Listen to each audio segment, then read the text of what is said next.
today we're talking about Freemasonry. And why are we talking about this again? Adam and I think we've done 2 or 3 episodes over the course of a couple years of the spirit world on Freemasonry and what it means. As we have heard of relatives being Freemasons, and how it pertains to our Catholic faith, and what we need to be very careful about and to really understand, because if we want to be Catholics in good standing, we have to understand exactly what Freemasonry is all about. So Adam's going to go into another quick presentation on it, so we can clear up any misunderstandings of it and misconceptions, and also get the clear truth of it. And Adam delivers it in such a great way. Why are we doing it again? Because as you might have heard on the news throughout this entire week about former President Joe Biden somehow being in a receiving line where he was granted some kind of membership to a Freemason lodge or something of that nature. I don't know what caliber, if he accepted it or not, but nevertheless, there were the pictures that were out there, the photo ops, and so that created quite a stir. And saying, "Wow, Joe Biden, President Biden, is a Catholic. What does it mean? Is he excommunicated now?" So, Adam, tell us all about this. What do we need to know? What do we need to stay away from? Okay, so we're going to do a quick presentation on this. The Cliff's Notes version, if you just want the answer, and I'm going to go through the whole story here, but if you just want the answer is, if he didn't choose to join a group, if they just gave him through an honorary membership and maybe gave him a piece of paper in a receiving line, and if he didn't choose to join the group, there's no penalty, there's no interdict against him. Somebody could make me an honorary member of something and I don't even know about it. That doesn't mean I've joined it. There's no act of the will to join that.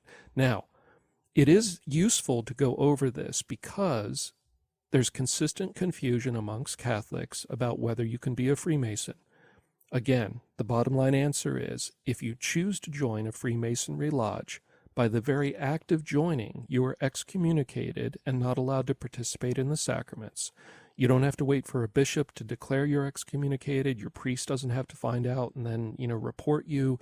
By the very act of doing it, the law says that you have excommunicated, in a sense, yourself by your action. And the only person that can lift that excommunication is the Pope himself. And where can we find this as a grounds for excommunication? Yeah, so that's what we're about to go through. Okay. So just so we understand what we're talking about, Freemasonry actually started on June 24th, 1717 in England. That was the first lodge of what are called speculative Freemasons, meaning they don't actually work with stones, right? So Freemasonry was a guild in the Middle Ages of stoneworkers, literal stoneworkers that would build buildings. Speculative Freemasons, they use all the trappings of that guild, the handshakes of that guild, having secrets within the guild that are only taught to members that used to be done by the stonemasons. Well, now they apply to more philosophy and religion. So that's what Freemasonry is. 1717 is when it started. By the 1730s, there was Scotch Masons and Scotch Master Masons. So the Scottish branch of it was starting by the 1730s. The Constitution was written in 1723 for Freemasonry. There's a bunch of other details in there that aren't as important.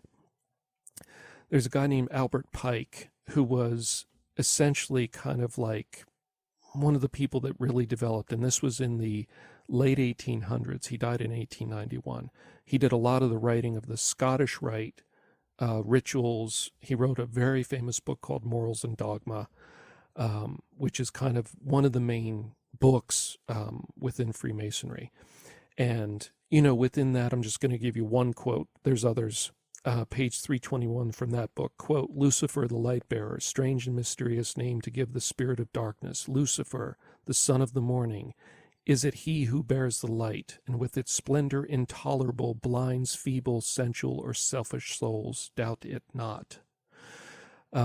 So there's other, even more explicit things relating to Lucifer being a source of inspiration in his writings that we don't have time for. Now, Here's where it gets really interesting, Deb. We're going to go down the rabbit hole with this. 1738, only 21 years after Freemasonry started. Okay, it started in 1717. 21 years later, Pope Clement XII wrote a pontifical constitution that said, in part, quote, Freemasons are to be condemned and prohibited, and by our present constitution valid forever, we do condemn and prohibit them. This went on with Pope Benedict XIV in 1751. We confirm, strengthen, renew that constitution. We will and decree that it have perpetual force and efficacy. On and on. Multiple popes, 1821, 1826, 1829, 1832. Popes are writing formal documents promulgated to the public, 1846, 1884. Then in 1917, we have the Code of Canon Law, and I'll read to you Code 2335. It's very brief. Those giving their name to Masonic sects, SECTS, or other associations of this sort that machinate against the Church or legitimate civil powers contract by that fact excommunication simply reserved to the Apostolic See. When it says contract by that fact, means when you join, you are excommunicated automatically by the law. Again, it doesn't take somebody to tell you you're excommunicated. Okay, so let me just for those of us that are trying to hear all these news flashes that are going around saying, is he excommunicated, isn't he? So let's get back to former President Joe Biden. Okay, so he's in this receiving line. Let's just say he's in this receiving line, and somebody from the Masonic Lodge decides to hand him some certificate that says, now you're a member of it. So they hand him a certificate. He accepts it because he's in this receiving line. Never has he said he wants to belong. He's never signed anything saying he's never taken any oath. He's never gone through any rituals, never done anything, right? He just is in a receiving line where people are shaking hands and taking pictures. He receives this certificate, and now it's blasted all over the news that he's part of the Freemasons. If he didn't actually say, I want to be part of the Freemasons, I accept this, yes, I accept your invitation, yes, now I am part of you, and I'll go to the next meeting on Wednesday night at 7:00, he's not excommunicated then, correct? Correct. So the law helps us here. Again, what's the first few words? Those giving their name to Masonic sects.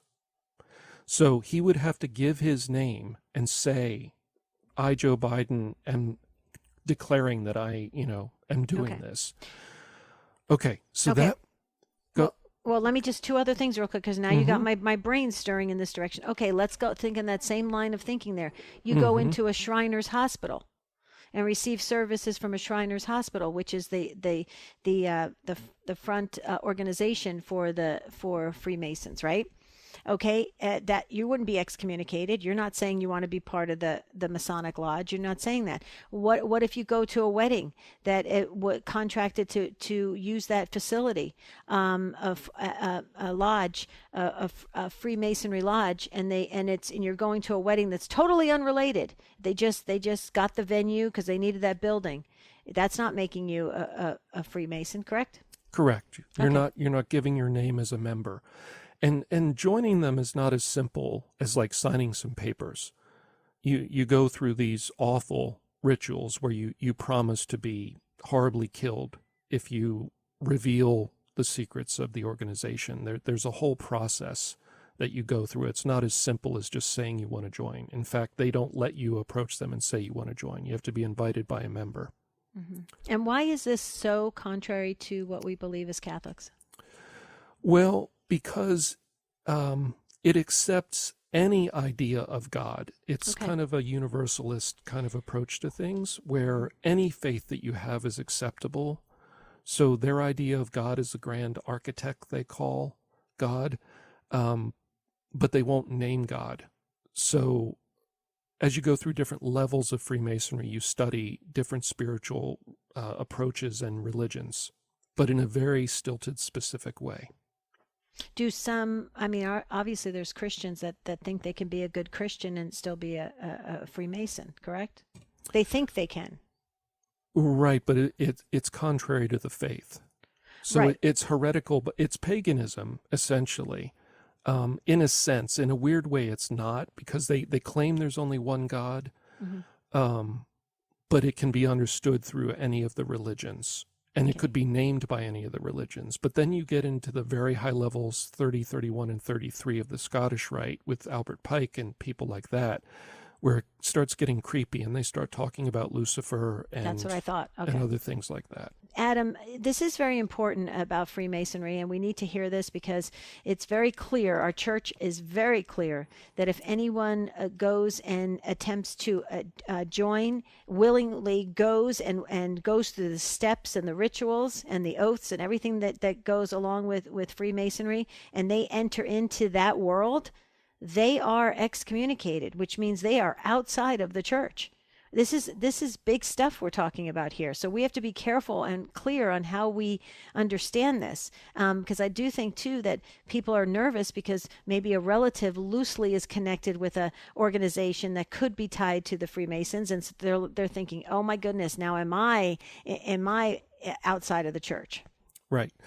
And excommunication, the practical way we understand what that means, it means you can't go to the sacraments. Right. You're forbidden to receive communion. You can't participate in the sacraments until you renounce that organization, and only the Pope himself can lift the excommunication. So it's considered a grave, grave matter.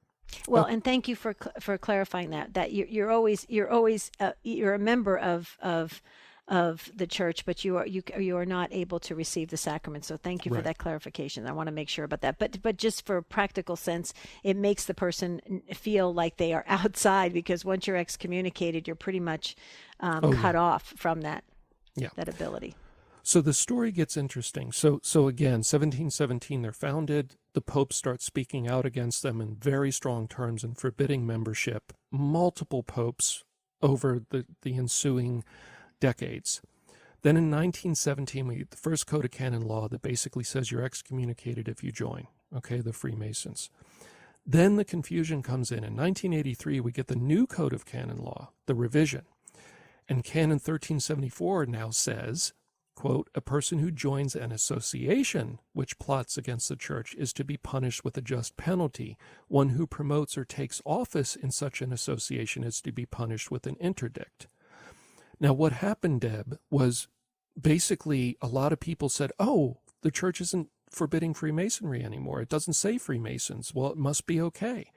And a lot of people assumed that that meant it was okay. So then in 1981, this is on the Vatican's website, from the Sacred Congregation for the Doctrine of the Faith. It's a declaration concerning the status of Catholics becoming Freemasons. So this is before the 1983 code. We get a clarification where there was a private letter sent out to all the Episcopal conferences about that Canon 2335, which forbids Catholics. And it says, as of 1974, this is before the 83 confusion, that the discipline still remains in full force and has not been modified in any way. Consequently, neither the excommunication nor the other penalties and visions have been abrogated. And abrogated just means removed or stopped. Okay, that's important. So in 1974, there was a question floating around, are you still excommunicated if you become a Freemason? And the answer was yes. So this is from Frangio Cardinal Sepper, prefect of the Sacred Congregation of the Doctrine of the Faith, in 1981. Then in 83, the code comes out. And then the confusion was actually, then Cardinal Ratzinger knew the confusion would be there. And in the same year, November 26 of 1983, from the Congregation for the Doctrine of the Faith, which he then was the prefect of, okay, so this is right as the code is coming out, he says it has been asked whether there's been a change in the church's decision regarding, membership in Masonic associations. And he says this negative judgment in regard to Masonic associations remains unchanged, since their principles have always been considered irreconcilable with the doctrine of the church, and therefore membership in them remains forbidden. The faithful who enroll in Masonic associations are in a state of grave sin and may not receive Holy Communion. So Okay, again, so go they are ahead. so if they're excommunicated, if they do this, they still are bound to go to mass, to be, to do the things that we are required to do as Catholics, except they cannot receive Holy Communion. Yeah, they cannot participate in the sacraments, is my understanding. Until they repent and fix that error, right? Mm-hmm. By going to a priest, right? Now, there's questions about how, when you're excommunicated, how you can be restored to receive the sacraments. Some say it has to be done by the Pope, and then some says you can go right to a priest. So which is it for this particular case? Because I think it's the level of the sin. There's certain elements. That's why I made the comment loosely, you stand outside the church, because sometimes with apostasy or schism or something, or heresy of that nature, it rises to a different level. Right. So when the law talks about excommunication in different places within canon law, the law of the church, they define who can lift the excommunication. So it's case by case, depending on what you're talking about. So in the case of Freemasonry, joining Freemasonry, it is reserved to the Apostolic See.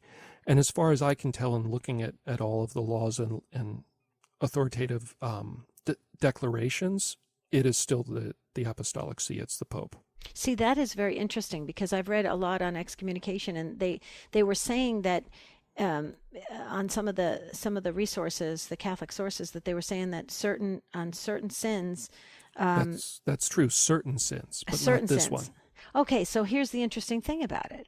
So you're automatically excommunicated if you join a Masonic order, right? And you do it. You have the intention of joining.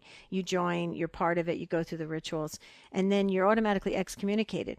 How are you supposed to call the Pope and say, "Can you lift this?" I mean, seriously. I mean, that's not an easy thing to do. Well, you wouldn't do it yourself. You would do it through your bishop's office, who would send the request to the nuncio in your country, and the nuncio would send it to Rome, and you would wait for a response. Gotcha. So you're basically telling on yourself, because no one's going to come down and say, "Okay, boom, here goes the gavel, and you've now been excommunicated." Right. But the law itself, by the action itself, you're excommunicated. Wow, this is powerful Now, stuff. Okay. And there's a very recent, so again, there's always confusion on this and people saying it's not the case. November 13th of 2023, so very recent, and now we hear directly from Pope Francis. And this was a letter, it is a note for the audience with the Holy Father on November 13th, 2023. Mm-hmm. And this was a letter to the bishops of the Philippines. And this is on the Vatican website. And he says here, basically, membership in Freemasonry is very significant in the Philippines, and he goes on to say why it's important for them to clear it up over there. He says, on the doctrinal level, it should be remembered that active membership in Freemasonry by a member of the faithful is forbidden because of the irreconcilability between Catholic doctrine and Freemasonry. Therefore, those who are formally and knowingly enrolled in Masonic lodges and have embraced Masonic principles fall under the provisions in the above-mentioned declaration. These measures also apply to any clerics enrolled in Freemasonry. And then he goes on to encourage the bishops to educate their people. Well, that's what we're trying to do today. Only I wish we had more time. You know what? Maybe we should dedicate another episode of the Spirit World to this, because I think there's a lot of layers to this. And how does it practically, play out for people, especially if they have an uncle or somebody, a grandfather who's in a Masonic lodge. I mean, this is very interesting stuff, Adam. So we really need to talk about it some more. But we're out of time. It's Friday. We'll see you tomorrow for the Spirit World. Now back to Keith Downey for the rest of Morning Joy. Thank you for listening to The Next Right Thing with angel specialist Debbie Georgianni and religious demonologist Adam Bly. Debbie and Adam are daily contributors to the live radio program Morning Joy, hosted by Keith Downey every weekday on the Guadalupe Radio Network. For more authentic Catholic content, go to grnonline.com/joy.